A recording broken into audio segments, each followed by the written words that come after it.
The days of all Rolex watches over retail are over. In this video, I'm going to be covering 5 Rolex watch models that are listed for sale online at under retail price.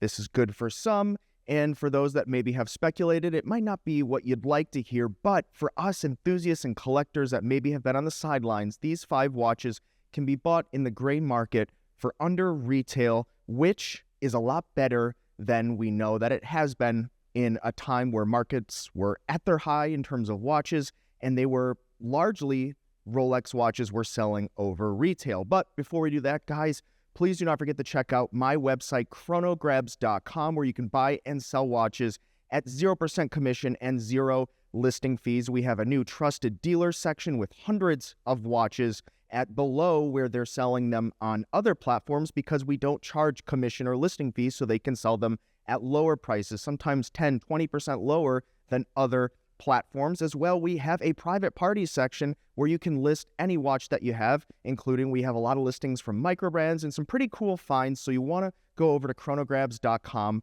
where you can check it out today. So the first watch at under retail online is the Rolex Sea Dweller, and this is going to be the reference 126600. Now the retail on this one is about $13,750, but you can find it for $11,400.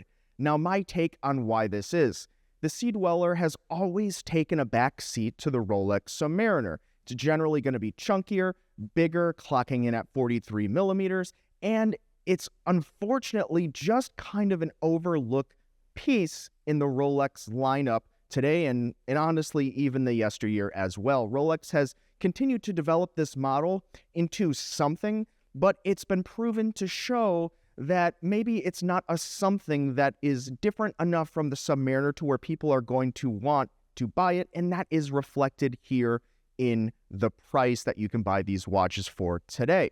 Let me know what you think about this reference in the comments below. That takes us into a Rolex Deep Sea. This is going to be the reference 136660. The retail on this is $5,020 US. I guess Rolex just needed that $20, but you can find them for $14,700 out there on the market. Now, much like the Sea Dweller, this is just a larger watch. This is 44 millimeters. It's chunky, it's big. And when you think about, maybe the type of person that wants to buy a Rolex watch, maybe they'd like to wear the watch in as many circumstances as possible. These are not cheap watches by any stretch of the imagination, especially, at the retail prices, but even so at the gray market price. So if someone's going to drop $15,000 on a watch, and maybe they don't have a large collection of other watches they can put on their wrist, it's just not going to fit under a lot of things like a dress cuff or, certain types of jackets. I mean, the only dress cuff that this is going to fit underneath is going to be like a Kirkland signature with the cuff extension installed. It's just not a watch that's going to slip under many types of cuffs. And I know many people out there are saying, oh, it doesn't matter for me. I agree with you. I don't wear a lot of dress cuffs, but for most people, they go to work and they wear business casual or business attire. It's just not going to fit. And then what are you going to do? Wear it on top of your cuff? That's probably the reason why I think people aren't really buying this to the same level they're buying other Rolex watches. But let me know what you think in the comments below. I love to see it and hear it. That takes us into a watch that I really like and enjoy. It's a two-tone watch, but this is going to be the Yachtmaster Two-Tone 40, reference 126621. We'll go with the black dial for this example. There's other examples and dials and configurations out there. Retail price of $17,850, but you can find these all day in the 14s. We'll go with $14,500. You could haggle, negotiate, get it a little bit lower. Now, the thing with this watch is it's supposed to be a sport watch, but what Rolex has done with the Yachtmaster line largely is just made it more in line with like a Datejust or a Day-Date. This is going to be a flashy watch, a lot less of a tool watch, even though that's kind of the intended purpose of it. But in the name, it's Yachtmaster. So, maybe the intended purpose originally was kind of for someone that was going to be sailing, essentially.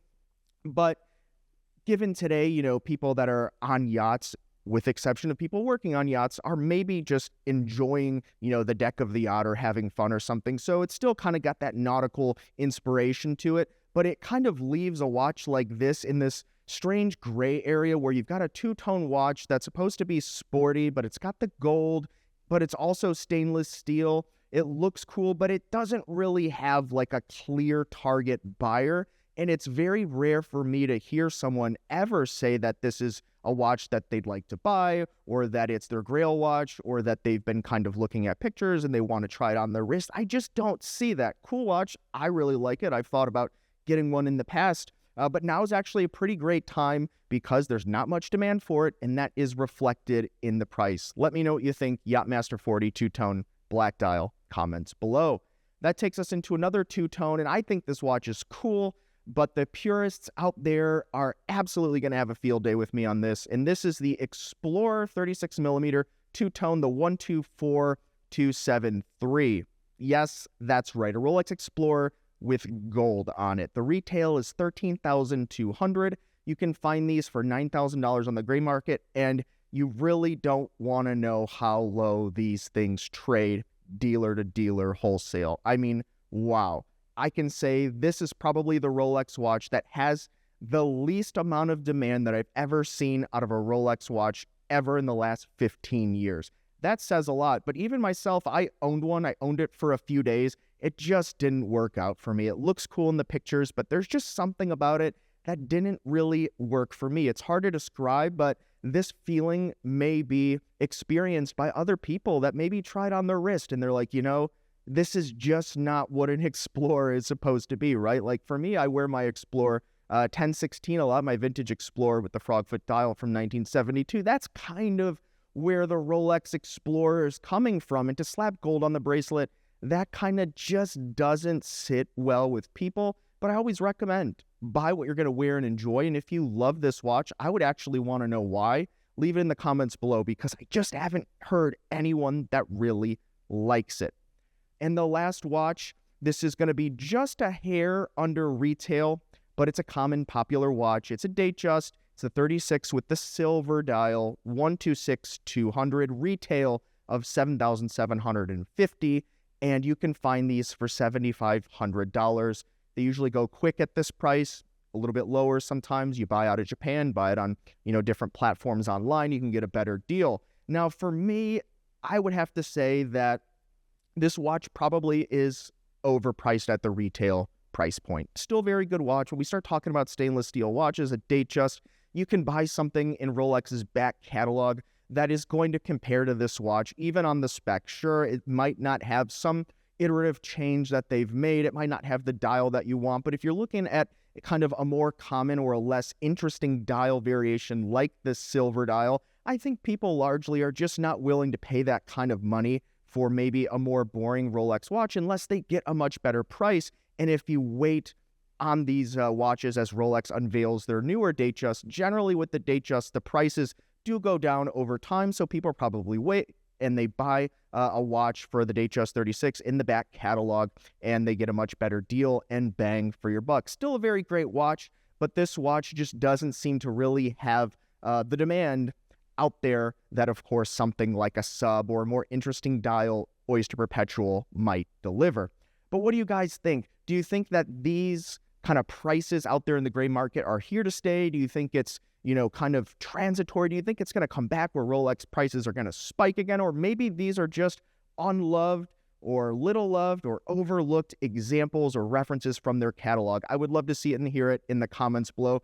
Also, please do not forget to check out chronograbs.com. Sign up for a free account if you would. It would help a lot. We've got thousands of members at this point, hundreds of watches for you to check out at great prices, and you can also list your own watches at 0% commissions and fees. Thanks again, guys. We'll see you next time. You've been chatting with John P.